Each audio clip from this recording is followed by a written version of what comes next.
Warning.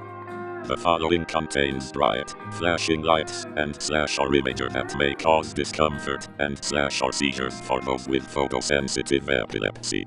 Viewer discretion is advised.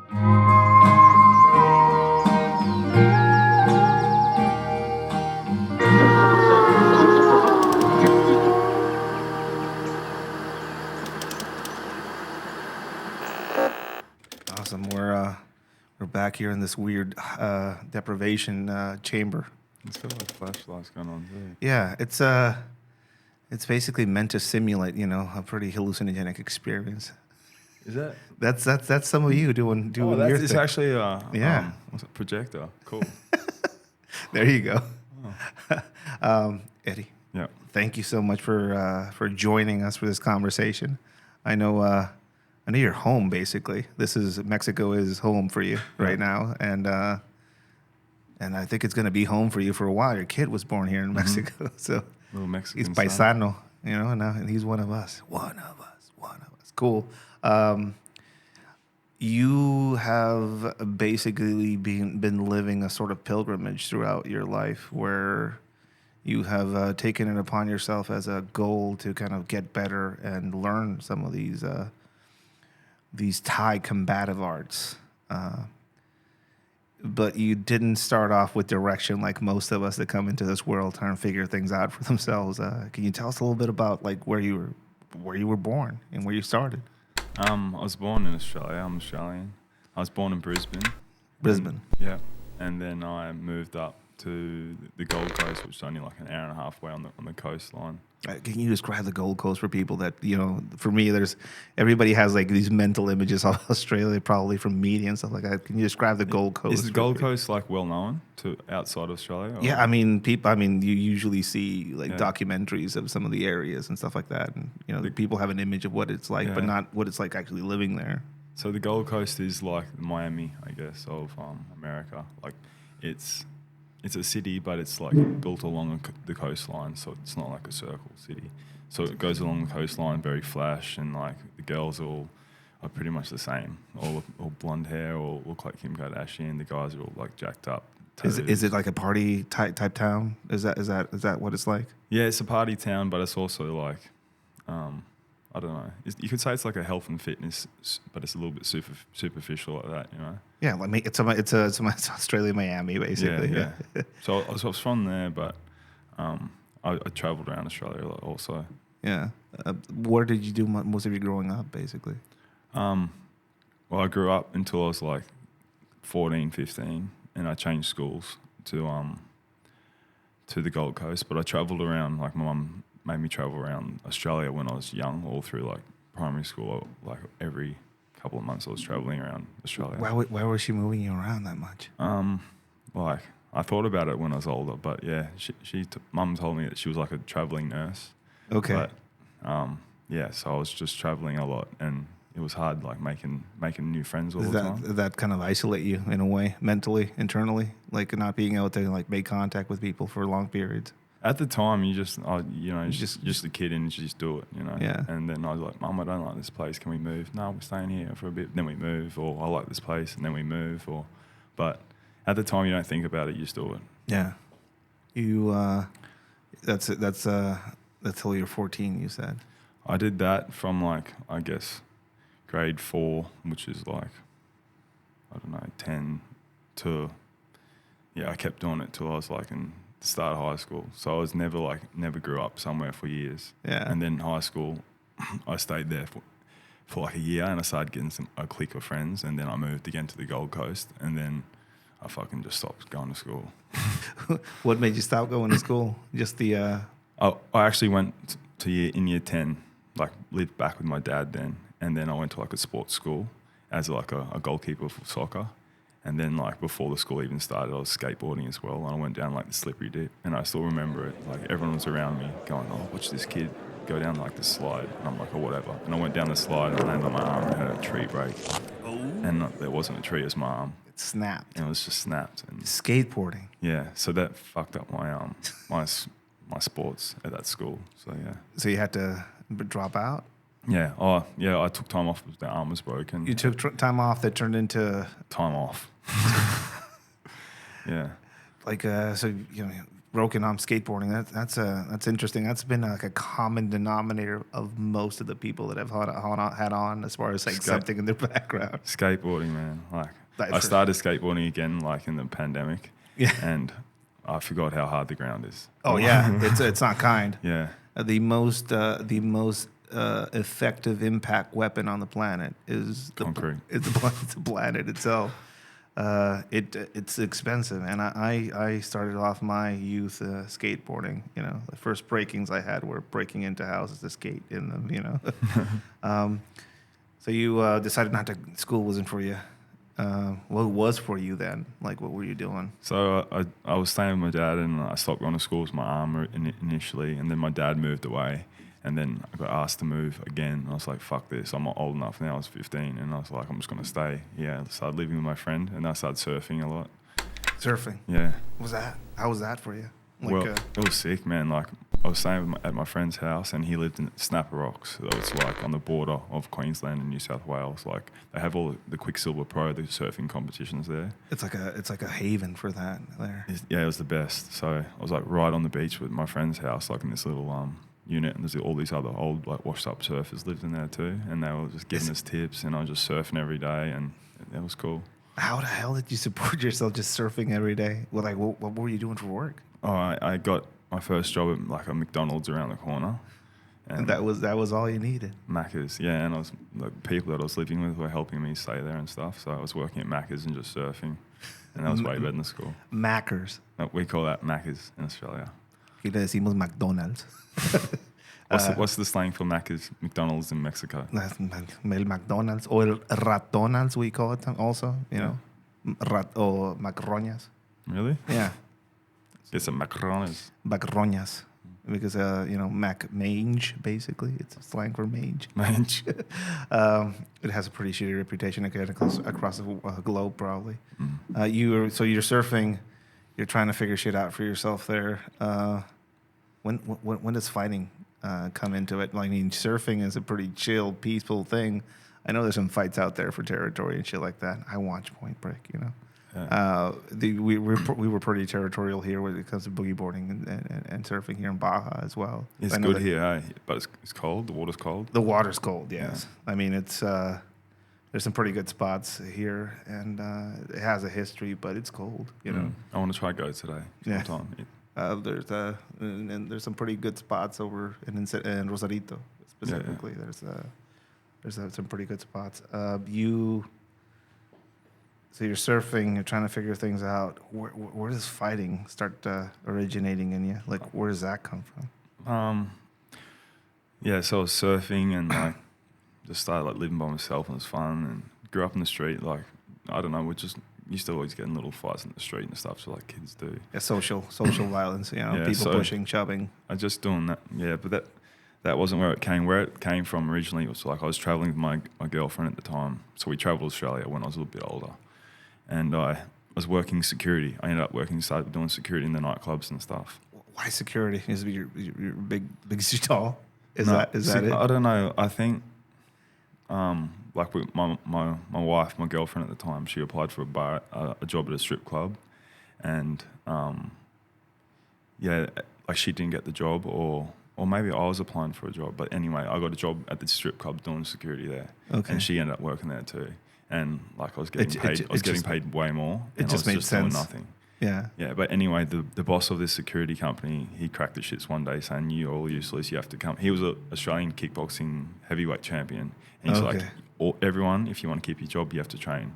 He wanted everyone to be able to look after themselves and just like be capable. Yeah. So that's how I started, like properly. Yeah. It was this a kickboxing gym? Was it a Thai gym? It was. To the people that know that might not know, what's the difference between kickboxing and Thai boxing? Kickboxing and Thai boxing. Like Thai boxing is elbows, clinching. It's sweeping. It's like all weapons. So like what people don't actually know, like Muay Thai is a freestyle martial art, except for there's some fouls that you can't do in other sports. But it's like you can be a taekwondo, karate guy, whatever you want to do, and you can fight Muay Thai. Yeah. What about kickboxing? What makes it different than it's just no like rule set. So kickboxing is limited. You can't elbow, you can't hold, you can't clinch. But It's basically just keeping people at a distance with your legs and feet. yeah. But there's heaps of fouls you get pulled up in. But Muay Thai, like you can, it's freestyle, so you can. It's whatever art you choose. It's like, but Muay Thai wins. So where does Muay Thai kind of slip into that when you're going into this kickboxing gym? So yeah, I was training kickboxing, but there were Muay Thai fighters there as well. But the boss was just like, he was a kickboxer, so he just taught you how to like punch hard and kick. Yeah. But he still put guys into Thai fights. But so that's where I loved it and learnt it, and then I kept traveling more with my wife, and then we ended up opening up a small personal training studio, a little gym, and I had a couple of Muay Thai fights there. Was it your wife? Was she into fighting as well? Not then. She Not had then? it, like I tried to get her into it a few times in the Australian gyms, and she just didn't like it. Yeah. But when we went to Thailand, when the Thais were just like softer, playing more, and it's more of an art and dance, that's when she picked it up and she excelled fast. So you've been through some shit with your girlfriend, She's then been wife. She's been with you The on this whole journey. time, yeah. So you started off you started your own little small gym, kind of based off your love of the fighting arts, basically. Yeah. You take a trip to Thailand with her.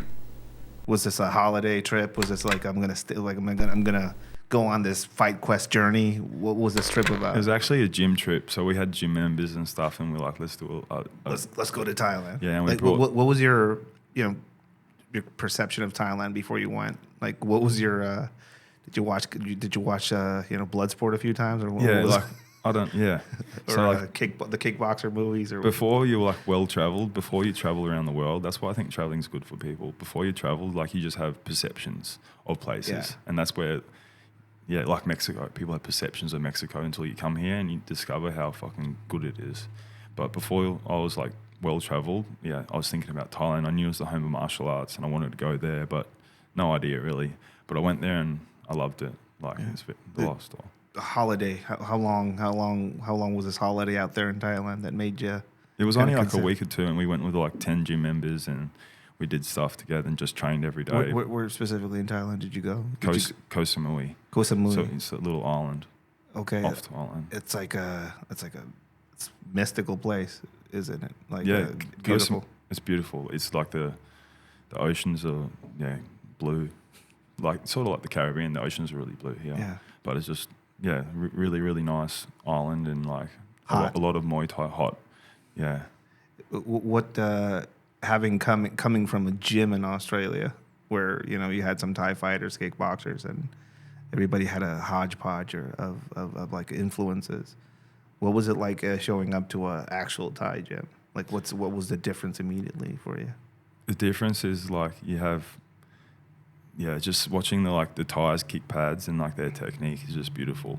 Like a lot of people watch the fights and they think it's like fake because just they kick more and it's just their footwork's perfect. Like you watch Western fights and it's scrappy and like that's what we know is fighting. But watching them fight, it's like they're cats. You throw them and they'll land on their feet perfectly. Like and it just looks so nice, and they play it with like you fight with the music, and it's beautiful. Where does that come from? Does it come from the fact that some of these people are dropped off at gyms when they're kids, right? Oh, there's mad stories about it all, yeah. But they start so young, so they obviously replicate what they see earlier. So that's what sort of like England's good at football. They start earlier and they have like better people to look up to straight away. Yeah. But the same with the Thais, they have like the best to look at and like they pick up the technique early. Yeah. So you go there thinking you know what this is, and you're like, holy shit, this rabbit hole is a bit deeper. Yeah, like everyone goes there like already fighting in their country and they come over like I'm a fighter, but then you realise like there's levels to it. And it humbles you too. It's like especially is it the intensity or the what specifically makes you like reconsider your existence while you're at a gym like that? The intensity also, like because they train for 2 hours twice a day, and nowhere in Western countries train for. That's insane. That's insane. Most countries train in the afternoon once a day for 1 hour. Yeah. So like the training for that long humbles you, but you get tired. Like you see foreigners come in and like shadow box real hard, hit the bag real hard. I'm like, bro, you got like 4 more hours of this. Pace yourself. So yeah. Pace yourself. You're there with your girl. Like, is there a conversation while you're kind of trying to leave that place about coming back? About coming back to Thailand. Yeah. We both loved it, and then when we came back, we were like, I remember writing down on a piece of paper like the pros and cons of staying and leaving. Both of you. Yeah, she wanted to support me, and she hadn't fought yet. She was training. She hadn't fought yet. I was like, because she didn't like martial arts in Australia at other gyms, so I started like just holding pads for her in the garage, and she picked it up so fast. But she did gymnastics, and just she felt how it feels to train, so she got hooked on like the feeling and stuff. What's that pros and cons list like? It was like stay, go. Yeah. Those are the pros and the cons. So like go was weighing up pretty fast, but we just had to get rid of like the things that we had that were tying us down. So we ended up having a guy walk into our gym that we had on the Gold Coast, and he wanted to buy the business, my car, the phone plan. He fucking took everything off me. Yeah. So we had like nothing tied to us anymore. So we just. How long was it between you coming back, writing that list, and you having everything gone? We wrote that list pretty quickly. So a few weeks? I think a couple of months. Wow. Now you're basically selling everything off. You have this. She sounds like an amazing life partner with you, so you're not alone for it. But what are your intentions? Just to become a professional Thai fighter? Is that your intention? Yeah, like we were excited, and we didn't think about the future. We had 2 dogs too. Okay. So please tell me you took the dog. You took dogs with you. Yeah, my dog. He's like my man. He's like I do everything for him, and I have such strong beliefs about keeping a dog now. Since I base my life around staying with your dog. Yeah, and like if you adopt a dog, fucking don't ditch it. And like I'm really strong against people that fucking leave their dogs and stuff. So you and your girl toss everything, sell everything. Yeah, and we took both our dogs over. But dogs. Australia is a country that is fucking really hard to get back into with animals, export wildlife, anything. You know what I mean? But we asked the vet like to get out of Thailand, take our dogs out. We're like, what about coming back? They're like, yeah, come to that bridge, cross that bridge when you're ready to come back. A shit show. But when we wanted to come back, you can't bring dogs back. Yeah. Even if they're Australian, it's just impossible. Wow. So you take your kids with you basically, your dogs, and did you have a time frame? Anything? You're just gonna go out there? Did you have a specific gym in mind that you were gonna go and join? We had a gym we first went to. Like one of our students trained at a place, and he told us about a place called Pai in northern Chiang Mai. It's actually, you heard the Golden Triangle? Yeah. It's about like the history of that is like they used to like smuggle drugs from Myanmar, China. Like I don't know why was it called the Golden Triangle? It must have all come from there, and they exported it and stuff. Yeah, heroin. But heroin, the best in the world, apparently. Well, that's where it was, the Golden Triangle, and they still have huts now to these days out there, like just heroin huts. So you walk in, you don't come out, but they still have them everywhere. So so that's where this is where we're gonna go. Yeah, it was a place in that area, a beautiful up in the mountains, in northern Thailand. People that don't know, there's styles of Thai. Like it's not just Thai boxing isn't just a specific unique style. There's different styles of fighters that certain gyms produce. In close in clinch fighters, technical ones, brawlers. What did you gravitate towards when you got there as far as your own style? Well, I had my own style, and then you're right. You go to different gyms that train the style that they like, or that they produce fighters that do well in. But my style was like a forward brawling style. But when you go to Thailand, you need to let go of like what you know and just learn. Okay, so how did you start? I mean, this is basically like a map for people that are like, I know there's a lot of people out there listening to this that are like, I want to go. Like for you start off what was the experience starting off at a gym now with the clear intention to become a professional? So we went to Thailand, and like we went to a place called Pai, and I messaged the guy, the owner B. It was called Thai Muay Thai, a really nice. Yeah, how can I relate that town? It's sort of like the old Tulum, like a hippie sort of style town, smaller. and I talked to him and we worked a deal out to get free training there, and because we couldn't afford like the training because we knew that there was a thing called sponsored fighters. So you fight, you train for free, but you give a percentage of your purse to the gym, and you help the gym with like mopping the floor and doing stuff. And so you're like a resident fighter. It's a live-in gym basically. Yeah. And when you say you have to give a percentage of your fights, they own you. Is that what we're talking about? They literally own fighters. Like as a foreigner, there's some foreigners they like pretty much own too. I've heard of them, like a girl that was going to still come out to us now, but they take your passport. Like this is uncommon with foreigners, but it still happens. Yeah. So they took her passport, and she overstayed in Thailand and like just made her fight. But so what they do with the Thai boys is like the parents pretty much like sign a contract saying they're giving permission to give their son away, and then they're contracted. And then these contracts can get transferred between gyms. Like they build the fighter up, they build the boy up so he's good, and then they sell him to another gym and then they buy off for a higher price. But and as a foreigner, you go there. How do you get into a contract like that? You basically have to prove yourself, I guess. Yeah, so like it's more common. It's very common now. It's called sponsored fighters in Thailand. But like 10 years ago, 5, 10, 20 years ago, like there's only a very few people doing that. And like the foreigners, like the Thais didn't really want to integrate with these foreigners, but some foreigners proved themselves and like slept on the mats and like. Is that kind of how they accepted you? Like yeah. if you had to. Yeah, so like I came at the time where it was like happening a little bit, but still like people weren't doing as much. Now people are doing it all the time. But how were you treated though by the locals? Yeah, was it like was there a cold silence as far as receiving you there? You definitely have to prove yourself and like be humble and like just listen and just try and learn. And sometimes they just don't teach you, and you have to just show up, and then they'll start slowly teaching you. And it's more after the first fight. So what are the chores like there?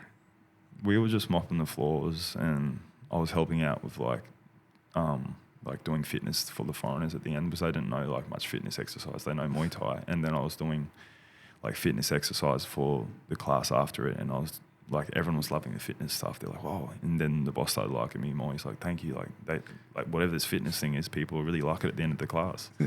What about the food? The Thai food was sick. Yeah, like so. Like is it you're a fighter living in a gym, and I've known a few people that have gone out there, kind of went through that process. Like I ask about it. You guys have to like basically do your own food prep there and like eat locally basically. There's no. The gym that I was at, so at the end of class, there was like one of the trainers would stop halfway through the class and prepare food, and then he'd bring out 2 or 3 big trays, and then everyone finishes the class and they all eat together. So there was food available twice a day. Yeah, what's the food like? What is it? What are you eating out there? Again, you have like northern Thailand, there's different food.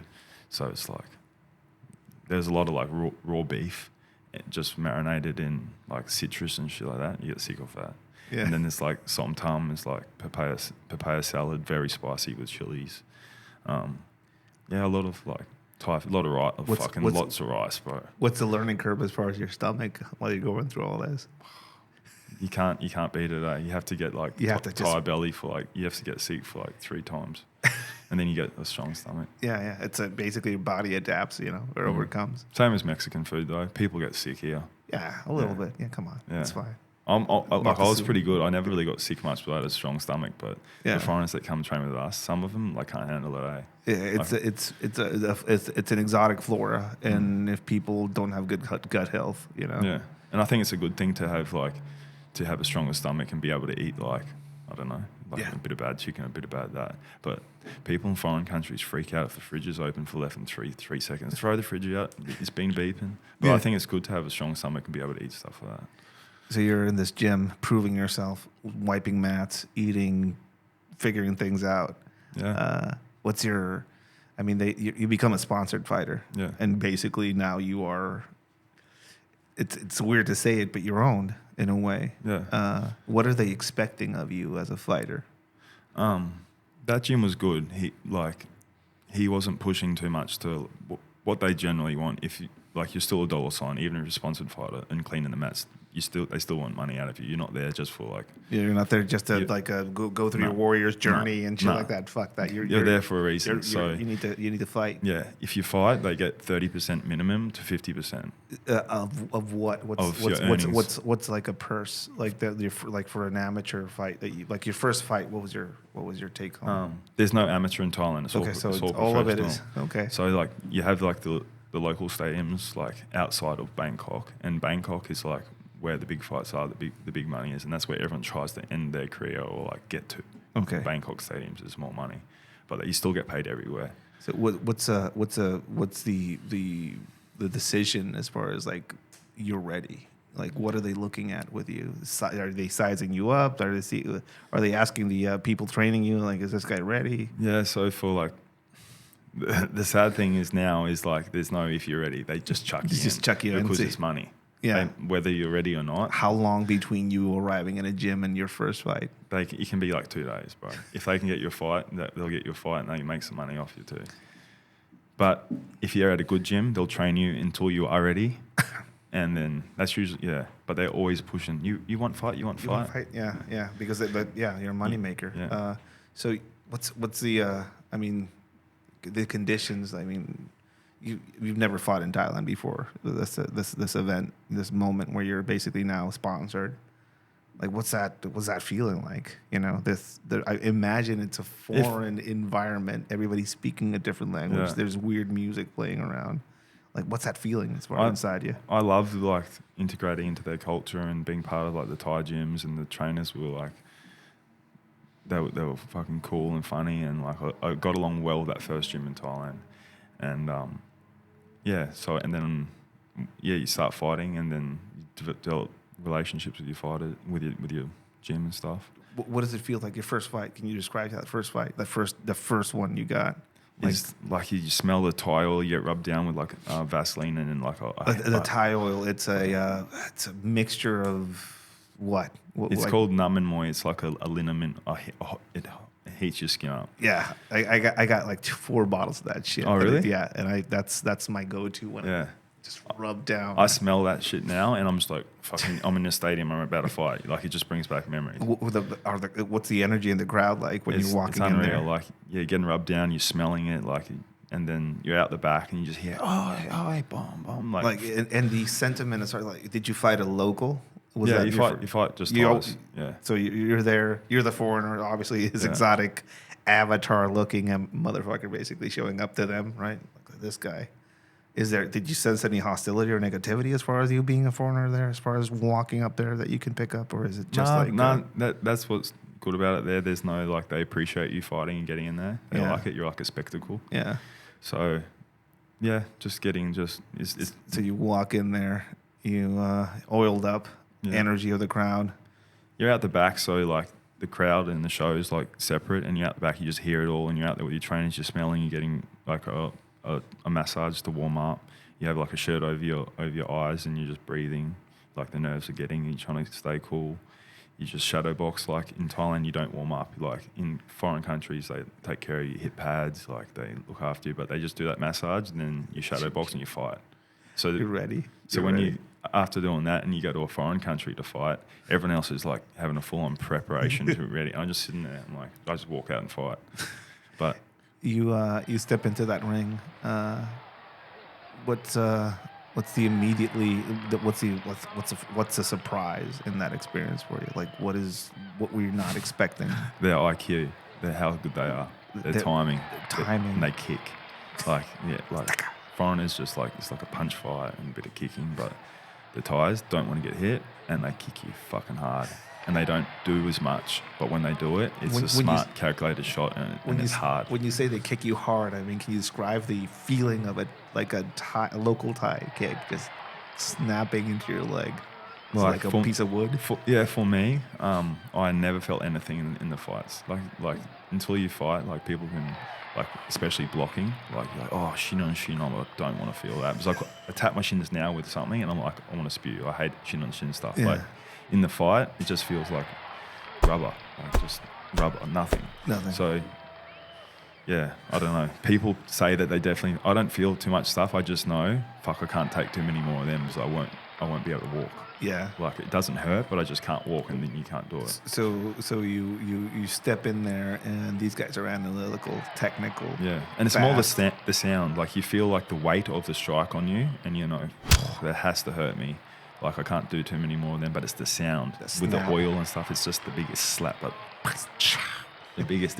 What are people? What are people screaming? What are they screaming? They yell out ooh-ees. So like that's where it all comes from. Like a good shot is like ooh-wee.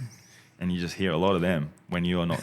And then I land a couple, you don't hear too many ooh-wees. It depends where you're at. And then they hit you. Ooh-wee. So usually there's a lot of energy. Is that what you're looking for while you're fighting a ooh-wee on your end? Yeah. My coaches were good and people supporting me, so you'd get it back. But a lot of the times you're fighting away and then you hear their ooh-wees and not your what you land so much. Well, what was a scary moment for you? Like I know people talk about not being fearless and all these things, but like a scary moment, a scary moment in a fight for you.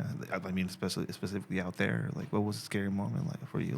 Like I think the scary moments are before you fight. Like on fight day, you got nothing to do in a hotel room. You're thinking and you're building all these like scenarios up in your head and stuff like that. Yeah. But self-doubt and the imposter syndrome. Yeah. Weird shit. When people say they don't get scared, that's just like they're projecting like. That's being scared there by saying you're not scared. Yeah. Like if you're not, the best thing is to say, yeah, I have nerves and I deal with it, but I use that as adrenaline, power, speed. Like it's good. It's good to have that. You're so you become a sponsored fighter and you start working your way up through the fighting circles out there. Mm-hmm. You're a brawler. You're just aggressive, straight in. Let's figure it out.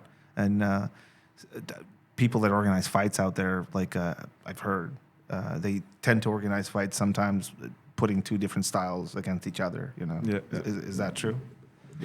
Yeah. So like styles make fights. So you can have like two very very technical fighters, and then it's a boring fight because it's like they're just back and forth or whatever. But so they do styles makes fights an aggressive puncher versus another aggressive puncher or a low kicker or something. But yeah. Like for you, like what was the most challenging style to face? Technical. A technical sure. Striker. Yeah, because if someone comes to fight, even like the best guys, I've fought the best guys in the world, and I know they're good, but they come in to punch your head off, and I can punch your head off too. But when you're fighting someone that doesn't let you punch their head off, and they make you look silly, and they just don't want to fight you, but they just want to like win on points and make you look silly, that's a hard fight. Yeah, that's a hard fight. It's like fighting like Mayweather. You know what I mean? Yeah, somebody you can't touch, you know, and they can touch you. Yeah. That's awesome. Money, like people, what is the money like? Is it just money to sustain yourself, basically, to kind of skim through life? So when you start, like the north of Thailand where we started was the worst because it's like you get paid the least, but the cost of living is the cheapest up there in Thailand. So like we were renting a house for 3,000 baht, which is 120 Australian, which is like 80 US. $80. A month. And this is a house. Can you describe the house? It was a fucking beautiful house. Yeah. Like to me. Yeah. It was like a little, like a palapa style house. Okay. Well, people don't know what palapa is, really, but it's like a mesh. Well, what is it? Yeah, a palapa is like a straw roof hut. Yeah, it's basically it's a very rustic, house made out of basically plant matter. It's what the palapa is. Yeah. So we had that, and we loved it. It was like electricity. Electricity was on and off. Water? But we had a bucket to bucket showers. Bucket showers. So that was good. There was big fucking spiders in the roof everywhere. Spiders? Yeah, there were big ones, but not as bad as Australia, so it's okay. Oh yeah. And then you'd sometimes be sleeping in bed and there'd be something would shake the roof and then a whole heap of like dust and shit would just go on our face. Because if the flap or the roof shakes, like shit just fell down in the middle of the night. My wife didn't like it more than me. Okay. No warm water, imagine. Nah, but it's not ever cold. You don't need it. Yeah. Wow. I can't even imagine Wi-Fi was a thing as well. So you were just basically out there, disconnected from everything, kind of focusing on your fighting. We moved from that house, so we started in northern Thailand, and we stayed at that first gym, which was great. And we moved from that house, so I brought over my 2 dogs, and I went to training one day, and I came back, and one of the dogs was just dead. Poppy, that was the girl. So I still don't know what happened. Like she was just dead, and I had my other dog, Sage. He was the only one that knows what happened. But I think it was a snake, or she was on a chain, or she just like somehow suffocated herself. She was a bit crazy. Yeah. But she was dead, and like I fucking care for my dogs a lot, so it like rocked us a little bit. So then we travelled and we left that gym, and then that's when we went to Koh Samui, and then we're training there, and that's where I had like 17, 20 fights there, and then. And when you say 17, 20 fights, how in what time period is this? That was like maybe within a year and a half. Shit. Something. Yeah. That's a lot. That is a lot of fights. Yeah, that's fighting like twice a month, a lot. Sometimes 3 times. Sometimes having a break for a month. But I mean, for people that want to see some of this, you can go online and see some of those fights online. That's a lot. People of damage. have like that's a 2 lot or of 3 a year because of the damage in Muay Thai. That is a lot of damage to your body. If it was boxing, I feel like you could definitely rack up your boxing fights fast because it's just punching to the head and stuff. But this is somebody hitting you with a stick on the legs and on the body and the sides of your arms and clinching and the shit that it does to your spine, neck. Your shins mainly. I think for me, I struggled with my shins a lot. Yeah. Like the lumps on your shins and like the shin on shin. Yeah. What was your, like when you say recovery, like what was the care for fighters after a fight like that? You have to like look after yourself, and there's all these just like hearsay myths what make things better, and there's no going to the hospital. There's none of no, that. There's like, no if you medic. go to the hospital, Muay Thai is not covered. So I went in once like covered in Thai oil in my pants, and then they go Muay Thai, and they turn me away. I'm like, fuck, I'm not going to do that again. Next time I had to go to the hospital, I like changed my clothes, and I said I fell off my motorbike, and then take a shower. Oh, okay. Oh, yeah. Okay. So for people that don't know, like Thailand is a kingdom, and it's a pretty well run kingdom, and they do take care of their people. Like, so hospitals are pretty cool with receiving people that are injured and figuring things out as far as giving aid and stuff like that. Is that? Yeah, but it's like America, like and Mexico, you have to have insurance. Yeah. It's not free. Yeah. But hospitals are expensive, man. And also the citizenship out there is very, it's like a thing. If you're Thai, you're Thai. If you're not Thai, you're... Even if you get your citizenship, it's very hard to integrate with the community there. I love Thailand. But compared to Mexico, like the integration with the people here is like tenfold. They're pretty segregated, or there's a cultural segregation. If you're Thai, you're Thai. If you're not, you're not from here. Yeah. There's some of that. Yeah. Even if you have like, I've got friends that have Thai wives, and they could try to go to like family dinners and stuff. It's just very hard for them. There's a word for them, right? Like when you're falang. Is that? That's the word. It's like gringo for American. Okay. But falang is like tourist. Is that okay? Yeah. So basically, you have to kind of patch yourself up in a lot of ways. Yeah, you have to be like have tough skin and like not expect. Just do your thing. Is that what most foreigners? That's most foreigners stop themselves, I imagine.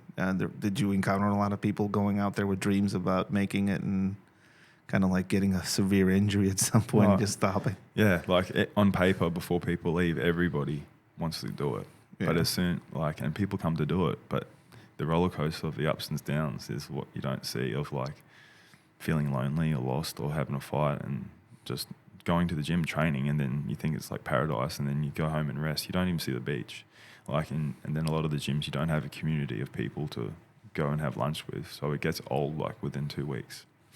If you were out there alone without your girl, and your dogs?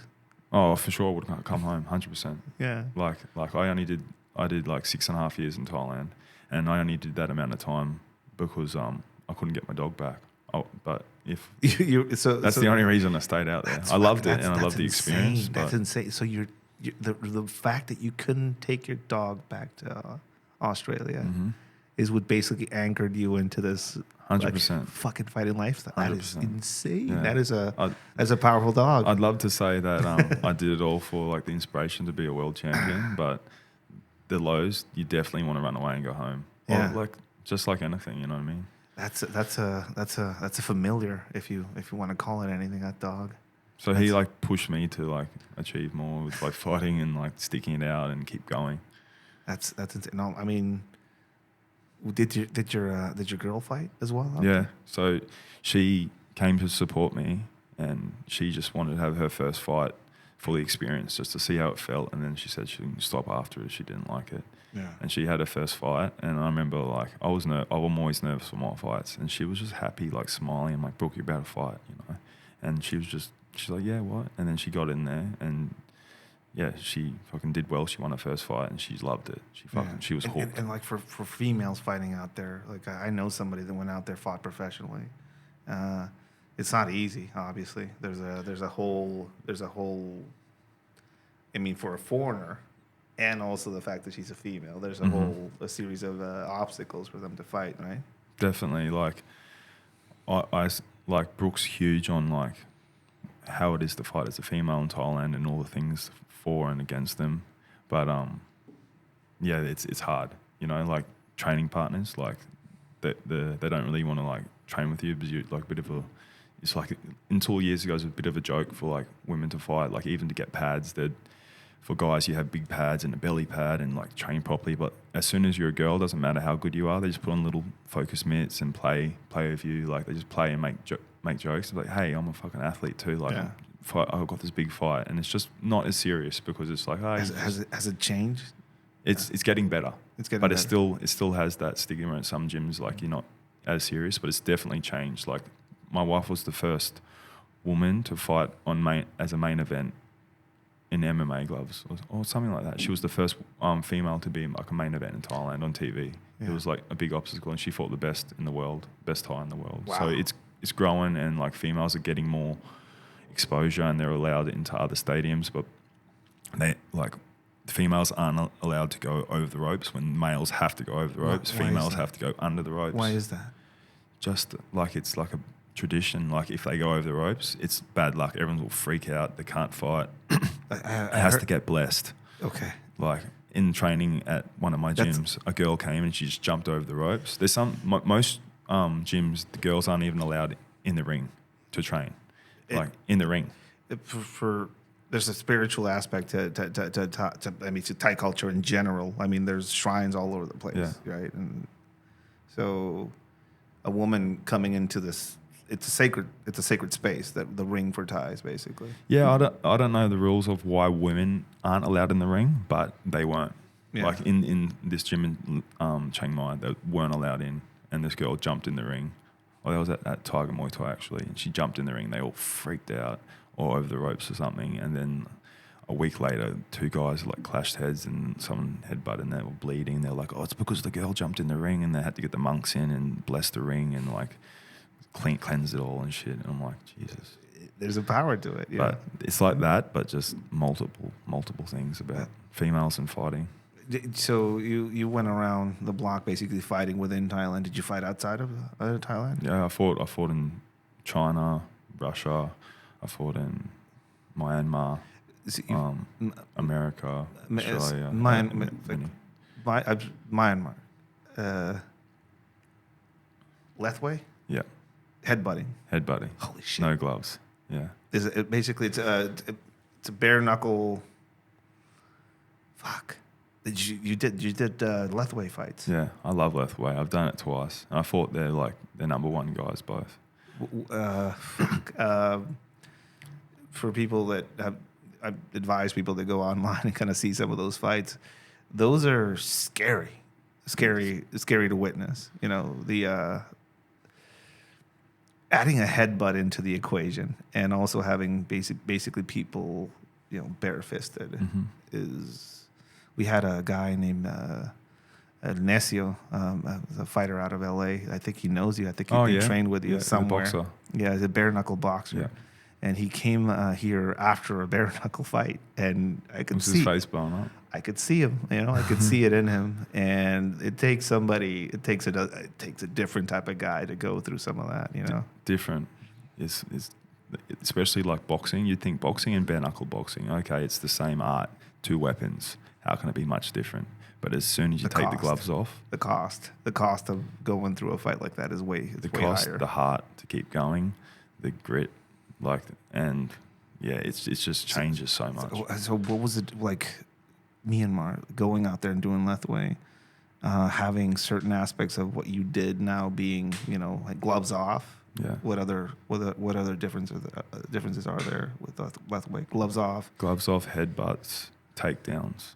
So you can take down but you can't smash them on the ground. So you can pick them up and dump them on. It's not like the Thai boxing where you can sweep.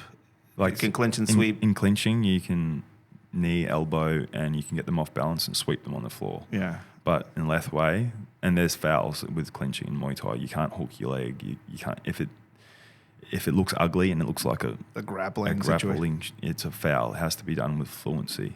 Okay. But Lethway can be done any way you want. Pick them up, take them down, dump them, hip toss them, suplex. So it's like less technique, but fucking. What was the process like? You just go out there and figure out how to get into a fight, or somebody was like managing you? So I got that fight. I got a message to replace someone. And I said, yes, I always wanted to do it. I always loved it. Like, no gloves. And so I went over there and it was a super show. It was like 100,000 people, so many people. I was just blown away by the crowds. In Myanmar, there's that's their national sport and they just flock. You see, type in Lethway and it's just like a ghetto ring and thousands of people. It's just huge. And, I went over there with top Muay Thai fighters. There were top Thais, top foreigners, and I was semi-main event. And every foreigner in the red corner, knockout. Just first round, they're all getting knocked out, and everyone's going, "This isn't Muay Thai, man! This was their first time. This is different." And when you peek in your head, you're seeing 1, 2, then jumping, flying headbutt, and everyone was getting knocked out. And the guy before me, he was really good, knocked out round 1, and I went in there against their a guy called Tutu. He's their champion. And I was like, fucking hell, let's go. And I just started swinging. And then I've never felt this before. And he hit me and I was like, fuck, And I was like, well, just hit me again until I go down, but fuck it. And I kept swinging and I didn't go down. And I ended up going the full fight with him. And got fight of the night. The only person who didn't get knocked out. But in Lethway, you have to, that rule set is you have to knock them out to win. Otherwise, it's classified as draw. Or if there's a champion, you have to knock them out or you don't win. So there's no points. Okay. It's no point in just to basically knock out, or else you're just gonna draw. Yeah.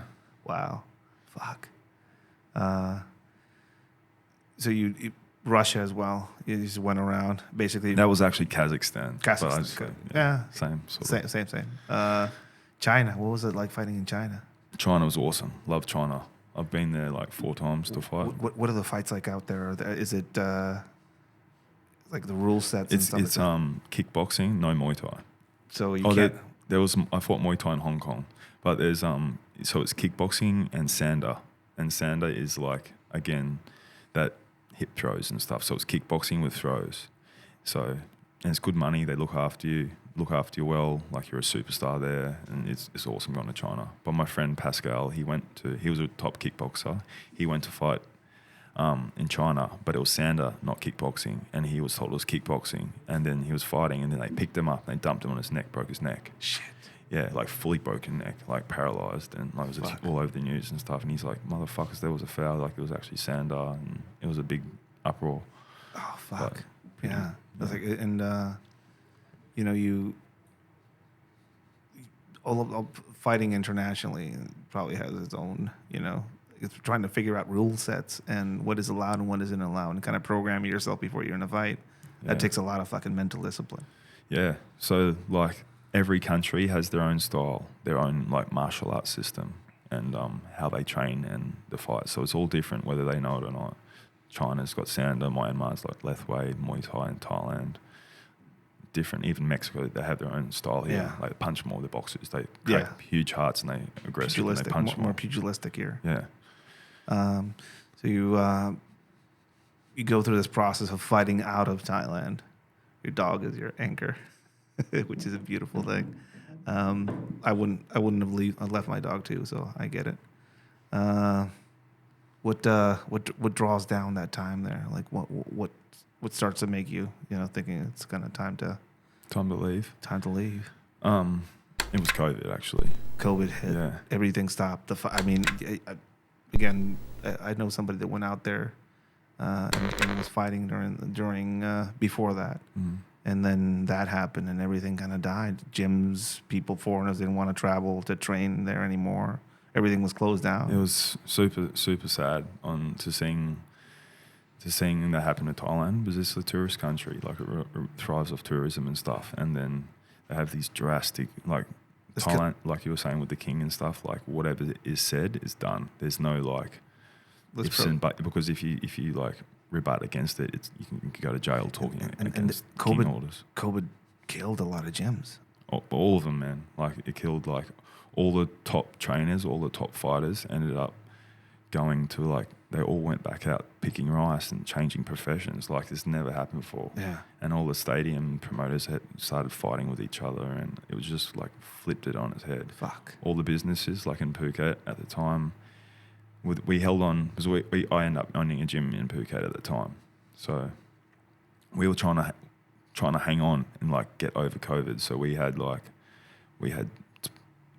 maybe like 5 or 6 sponsored Thai boys and in our gym. So we were paying for their accommodation and like you're trying to keep it going. Yeah, and we had like trainers too, like 6, 7 trainers. So we were paying them, and then like there were no people, and then we're like, listen guys, you can still live with us and we'll feed you and give half a wage, and then a couple of months later, no wage, but we can still feed you. And then it was just hard, and then there was like a whole lot of shit happened. It just ended. And then we said we can't, and then we were like, fuck, we can't do this anymore. What was the next move for you guys? Yeah, we were really trying to like get my dog back to Australia again.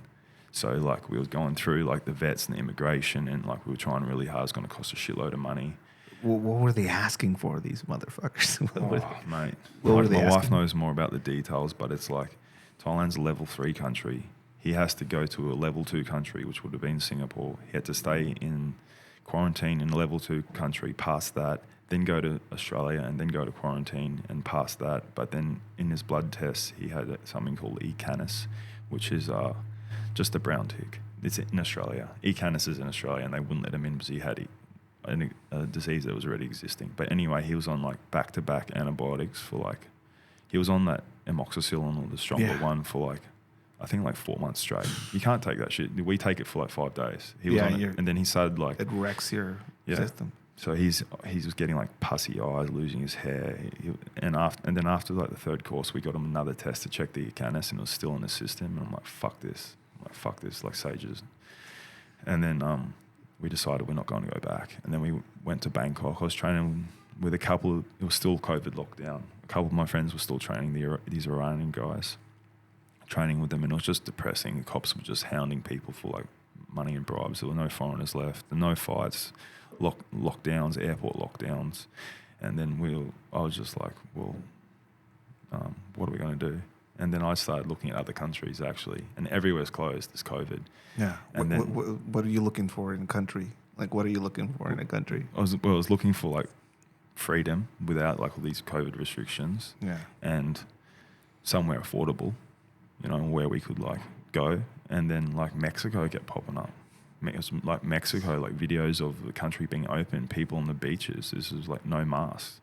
This is what year is this? Like around what year is this? This is like a year deep into the pandemic. Yeah.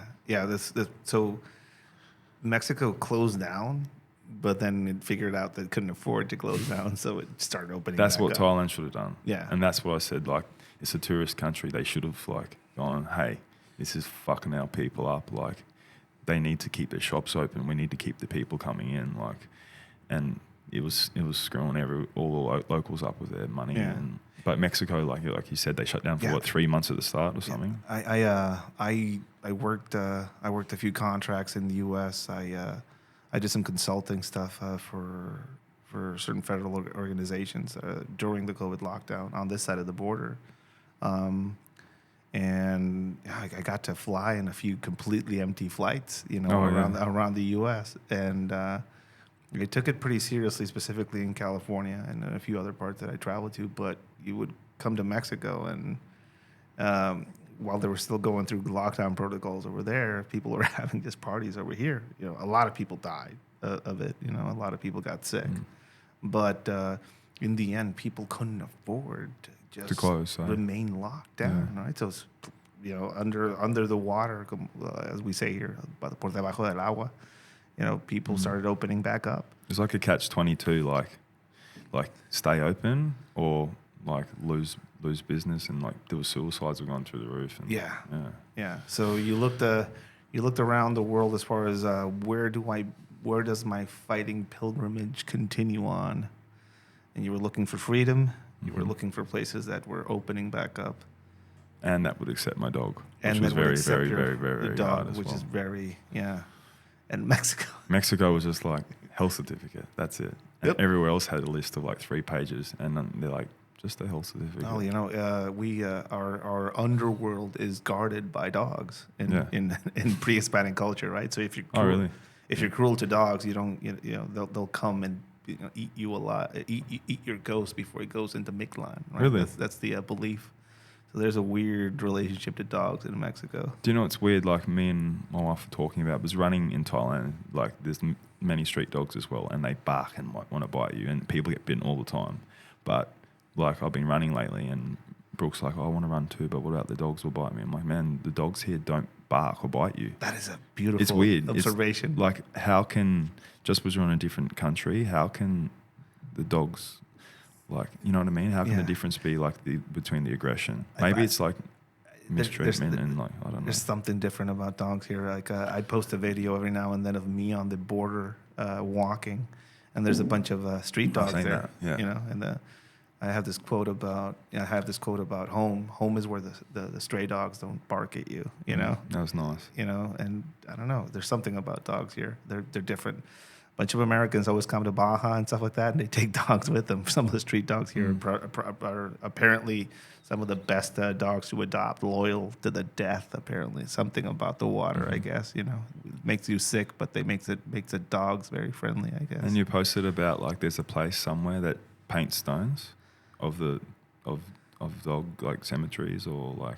There's pet cemeteries that burying their pets, and they have these painted portraits of the dogs. That was beautiful. Mexico has a weird relationship to dogs. I mean, most of the dogs that I got when I was a kid, it was you want a dog? Yeah, you just open the fence, and one of the street dogs comes in, and it stays inside. So you picked Mexico. You picked Mexico as a place to come and live with your dog and your girl. What was fighting in that as far as the continuing the fighting thing? Because COVID slowed down the fights. Like fights stopped. Yeah. A lot of fighters took every fighter took like a break because they couldn't fight anymore, and like other things got more important, of like the lockdowns and mental health and people not working and all this shit. So every fighter took a break. I took a break. And a lot of fighters retired too. Like never came back, like the good ones. But so we were mainly concerned with like, we weren't thinking so much about fighting, but that's all we knew. I was training people then a lot then, so I had my gym, and I was like... Did you have like a lot of people basically kind of waiting for you to like do something? Do you have a lot of people... Yeah, people like... that were in contact with you during this lockdown, like, where are you going? Like, what are you going to do? Yeah, I think I went a bit quiet then because things were hard. So like we didn't know what we were doing. So we were just looking at a lot of YouTube blogs on Mexico because it kept popping up. So like, I was YouTube blogging, and Brooke was just like, come on, like you just YouTube blogging different countries around the world. How do we know we're going? I think I first encountered you on Instagram during the lockdown. Okay. Like during the process of you kind of like figuring stuff out here. Mm-hmm. You chose what part of Mexico to come to? It was Tulum. Like, and then even I saying this now, I'm like, because Tulum's got the name now of being to Mexico, of like, I wish I chose somewhere different, like to see it first. But Tulum's great. Tulum is a beautiful place. It's beautiful, It's a beautiful place. The beach has its like, what's it called? Its reputation about like all the high ends, like Tuluminati style, but in Tulum Centro, like it's 6 kilometers away from the beach. It's a beautiful style, and it still has a lot of that old hippie natural health, and it's fucking cool. I love that style, but it's been a bit exploited and washed out by like these influx of people. All of the economic migrants that basically left the US. Yeah, since it became popular over like COVID, it blew up, and then these natural things like the ayahuasca things and like all these people came and blew it up and tried to exploit and make money out of it, and then you have a lot of fraudsters and fake people, and now it's given a bit of a bad name. But it still has that the old school people that are there that has like the true things. Yeah, so that's like, what we were attracted to. Yeah. Yeah, I would say that anybody who wants to do ayahuasca, not Tulum. Yeah. Don't go there. That's not the place. There's other places. If you want, hit me up later. But so you chose Tulum. A lot of people showing up there trying to figure things out. Very affordable to live. Beautiful. Has a history. Cool place. Chill. Where does fighting start kind of originating again there? Because it's been interesting for me seeing all the connections. I went on your Instagram and I saw a lot of familiar faces and fighters that have been gone down and trained with you. Mm-hmm. How does this gym out there originate? So we didn't want to set up a gym, so we'd over it. So we come to Tulum, and then I was meant to work at another gym there that was already there, and he promised me work and accommodation. I got there, and he totally just like barred me, and then that didn't happen. And then we stayed for 2 nights with a dog. It's like $100 a night if you don't know the place, and we were like, fuck Tulum. So as we were going to leave, there was a guy that was following us on Instagram called Alex, and he made a little home boxing gym during COVID because he was bored and he loves Thai boxing. Yeah. And he's just like, hey, I know you guys are. And then he was really nice, and he's like, come back to my place. We had nowhere to go. We were going to go to Playa del Carmen and just fucking, we were pissed off. And then we stayed at his house for free, started training him and a couple of people during his COVID lockdown. And they were really nice people. And we stayed there for like 2 months. And then we wanted to, we left, and we wanted to see more of Mexico. And we were doing our fighting Farrells. Me and my wife were training camps in different locations along like the Pacific side and Mexico to make money. Yeah. So we did one in Tulum, and then we left and we did one in another place, I won't say where. And it was COVID again there, very bad. And the guy who picked us up actually had COVID at the time. And then he gave COVID to us, but it didn't kick in for a while. And then we were training people, and then we tested positive. And then I was saying, mate, I don't want to fucking go into your gym with COVID. He's like, I have to. Like, well, you're making money off it. I'm making money off it. I'm like, nah, man. Like, people are fucking afraid of it and getting sick and shit. And people who we were training there, parents died of it and stuff. I'm like, I'm not going to train him. His mum just died. And we ended up having a big disagreement, and I just took off. And then we went to Sayulita. And in Sayulita, we trained with people and stuff. But, during that COVID time, Brooke tapped me on the shoulder in the middle of the night saying I'm pregnant. What? So she had COVID, I had COVID. She woke me up saying I'm fucking pregnant. And we were like in the middle of this like shitstorm, like wanting to leave, and we're like, fuck, man, life comes out. Yeah. So and then so just as you know, you're trying to figure things out for yourself. You know, what is that feeling like? Is it? We were feeling a bit like it was getting a bit scary. Like as soon me and my wife will always just go anywhere. We don't care. But as soon as you know there's a baby coming, we're like, stability, fuck. And I've never felt like this. And then we ended up going to this girl's place that helped pay for our flights to get there. That we found out, we thought it was the gym, but it was her. So we felt obliged to stay with her for a week and train her anyway.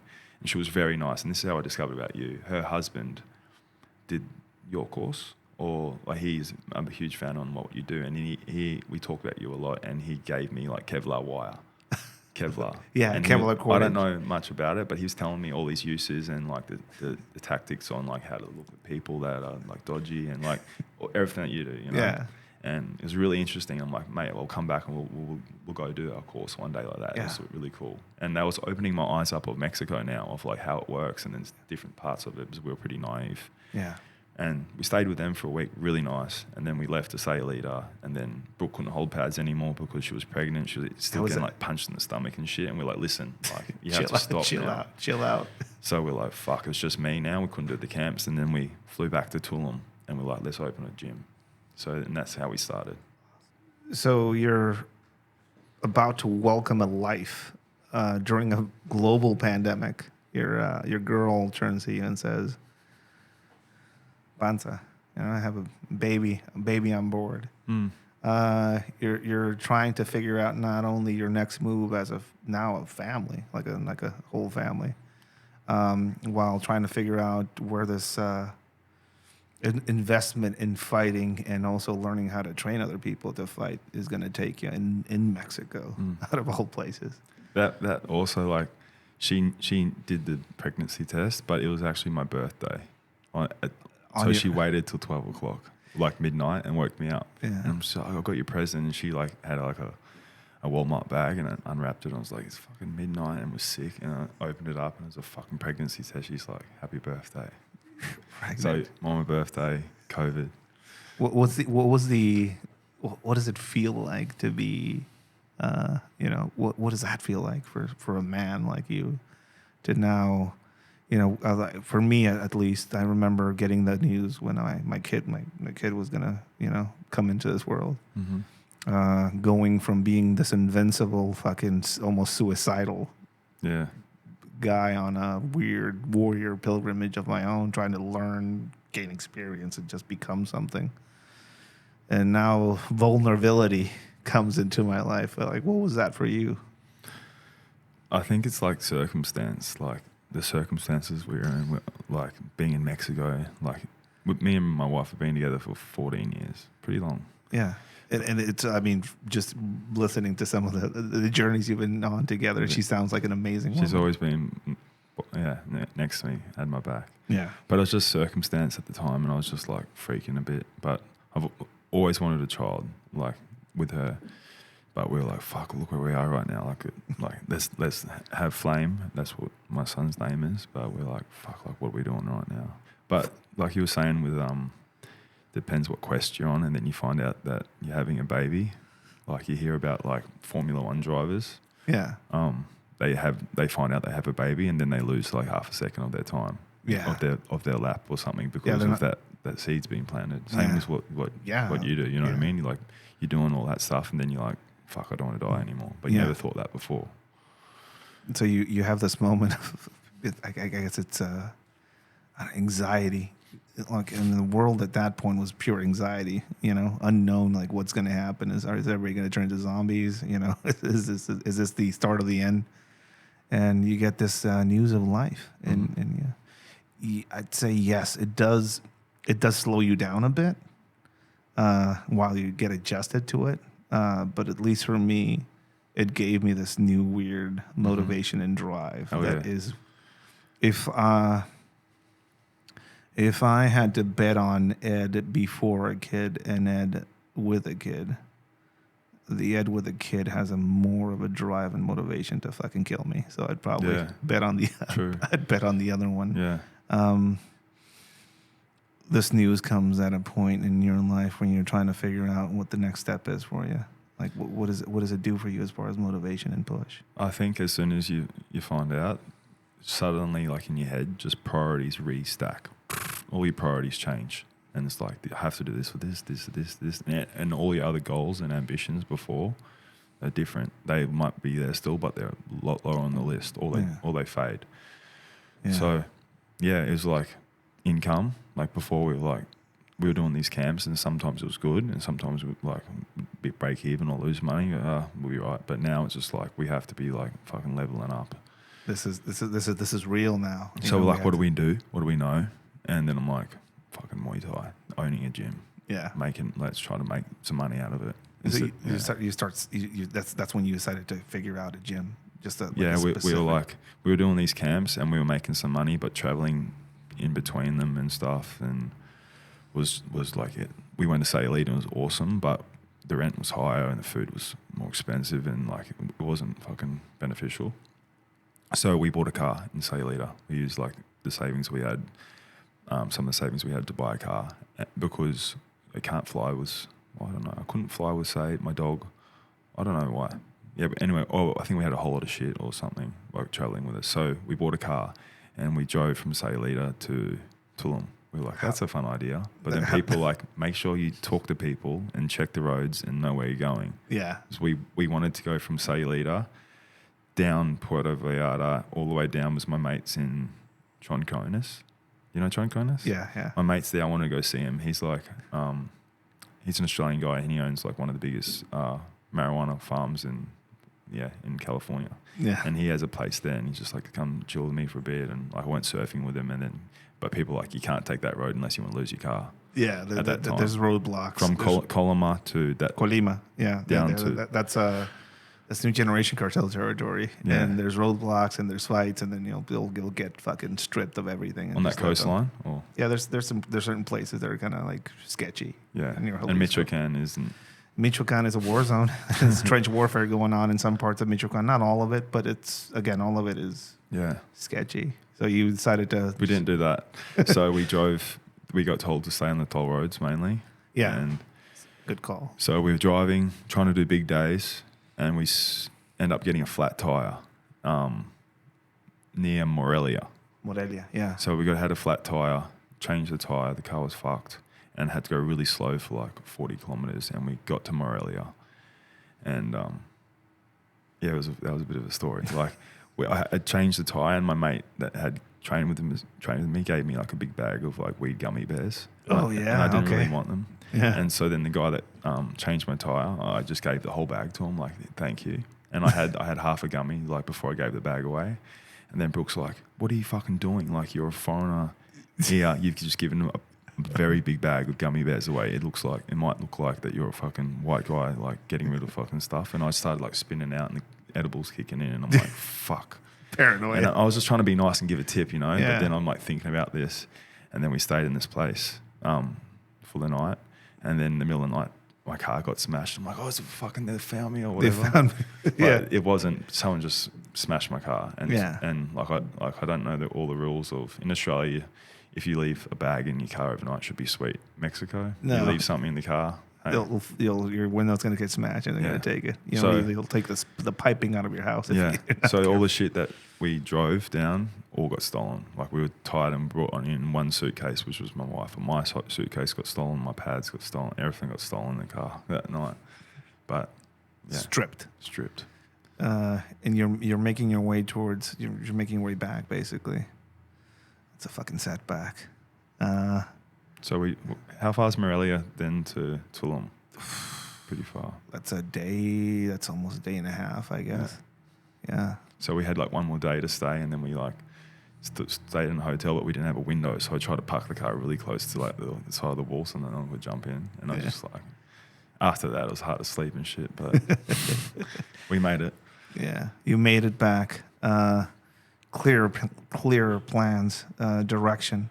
When you decided to start a gym, are you trying to replicate what you went through or what you had in Thailand when you went out there? Is this kind of the intention behind it? That's what I wanted to do, because when I'm like, let's start a gym, the way that they run gyms in Thailand is completely different to outside of the world. They have like, if you walk into the gym and you have like 6 or 7 Thai trainers, you walk in and then you do your hands and you get like pad work one-on-one with all these trainers. Yeah, like I did Thai boxing here here in Tijuana at a great gym, like a Reyes gym. Cool.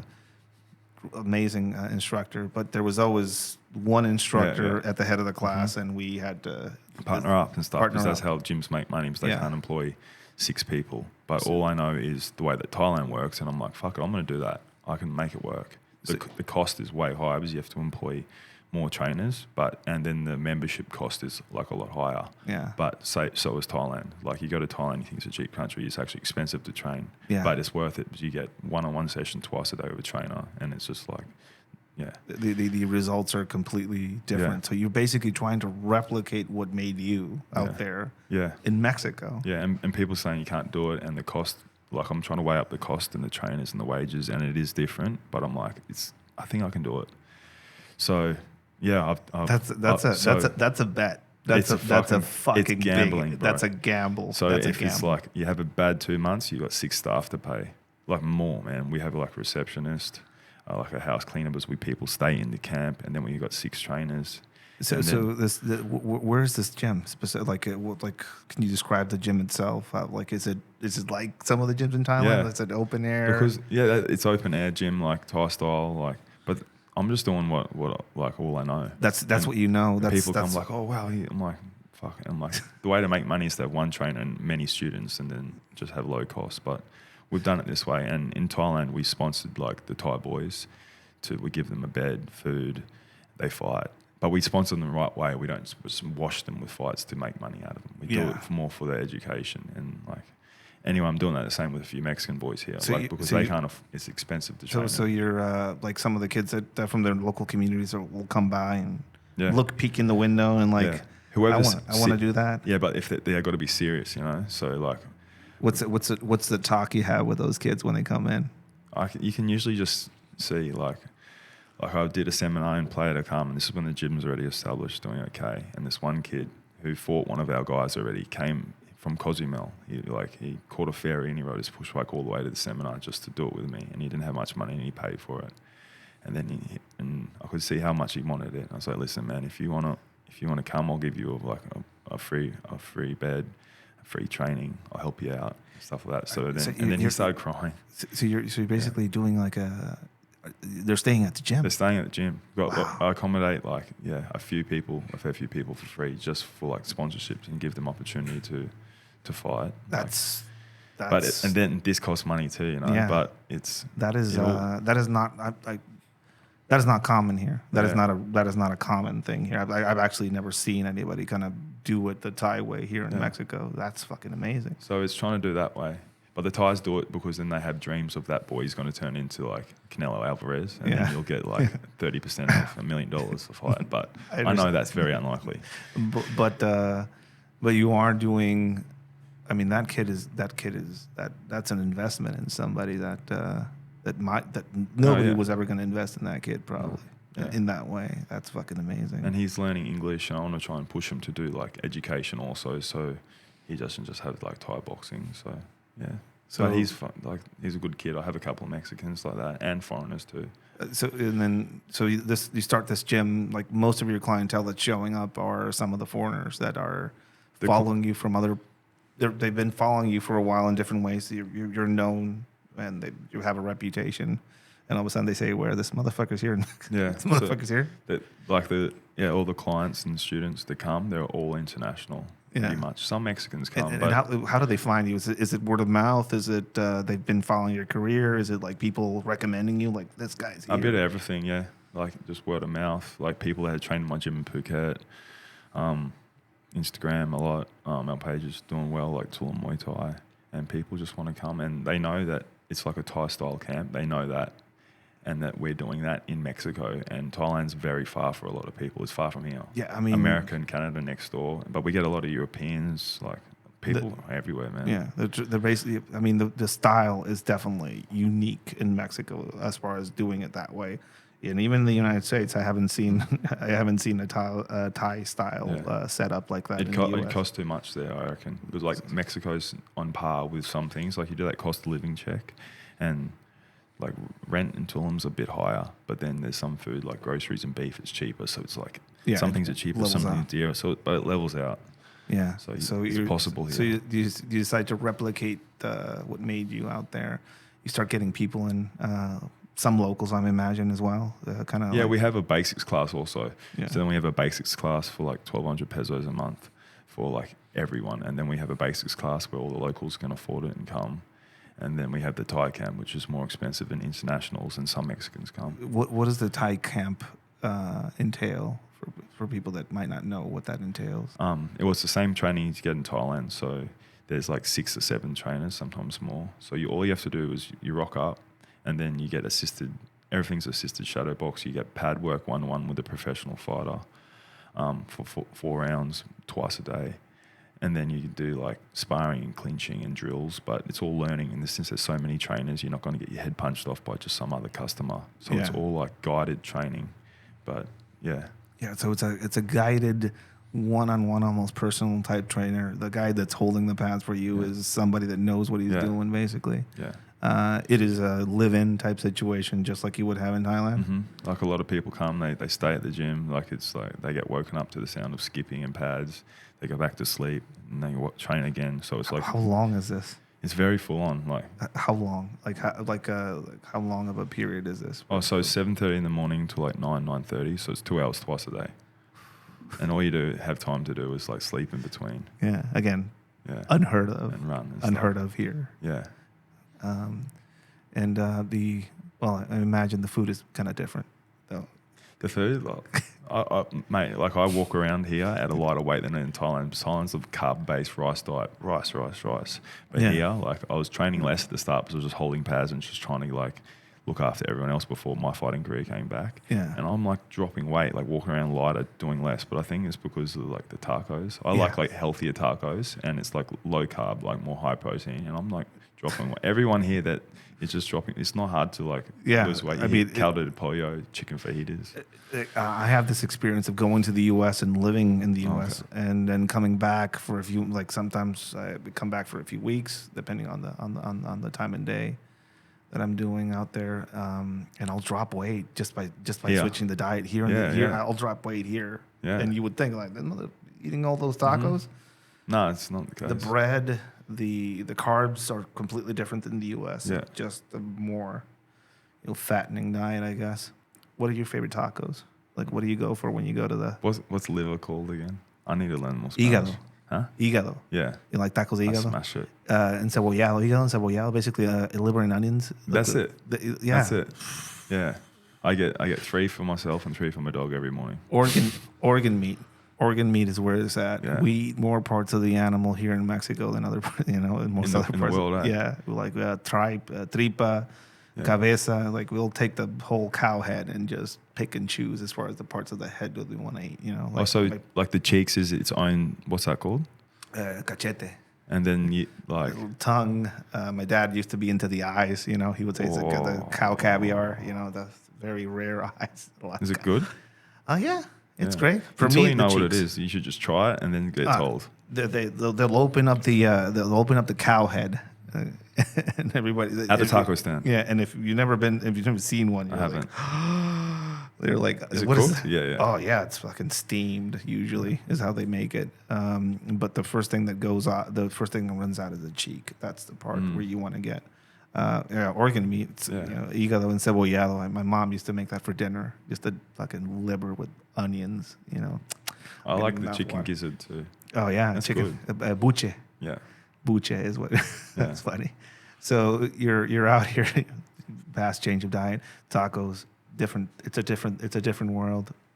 If people want to experience Mexico, I mean, the food is it's a different thing.